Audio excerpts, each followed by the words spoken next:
La Westvleteren est une bière trappiste belge totalement introuvable et certains la considèrent la meilleure bière du monde.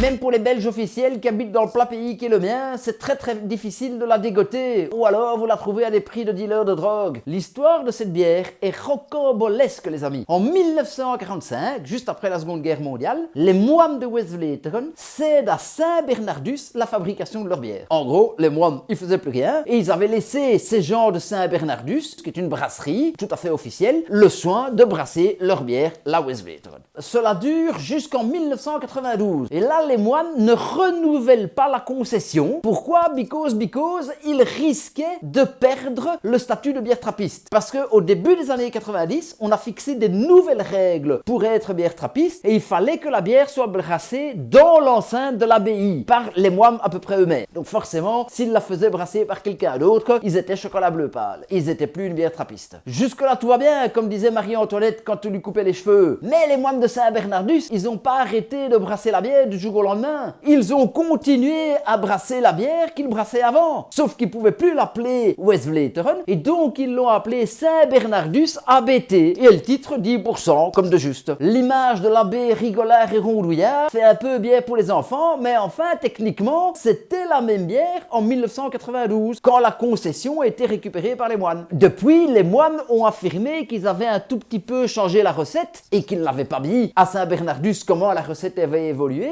et que donc les bières ont suivi des chemins séparés. Mais nous voulons en avoir le cœur tout à fait net comme clarinette et vérifier si réellement nous distinguons ces bières à l'aveugle. Nous avons convoqué nos deux fameux goûteurs officiels qui ont dégusté à l'aveugle la Westvleteren et la Saint-Bernardus. Voilà, Nicolas et Thomas qui sont à la fois extrêmement sympathiques, extrêmement compétents, mais aussi des officiels leveurs de coude. Bonjour Fabrizio, alors aujourd'hui on se retrouve avec Thomas. Donc on a l'opportunité aujourd'hui de découvrir ces deux bières, la Westvleteren et la Saint-Bernardus. Alors les verres ont été servis par un jury populaire qui fait autorité dans cet état. On n'a aucune connaissance de quelle bière est dans quel verre. Voilà, donc on va pouvoir déguster maintenant.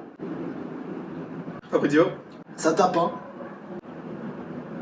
Moi je préférais quand même la bière numéro 1 à la bière 2, bien qu'elles sont très similaires. Mais allez, je porterai mon choix quand même sur la numéro 1. Ok. Moi je préfère la numéro 2. Elle paraît quand même plus douce et un peu plus fruitée que la numéro 1. Donc moi je préfère la numéro 2. On va pouvoir regarder ensemble ce que ça donnait. Donc la Westvleteren c'est la bière numéro 1. Donc Thomas a préféré la Westvleteren. Moi j'ai préféré du coup la Saint-Bernardus. Fabrizio, on vous rend l'antenne.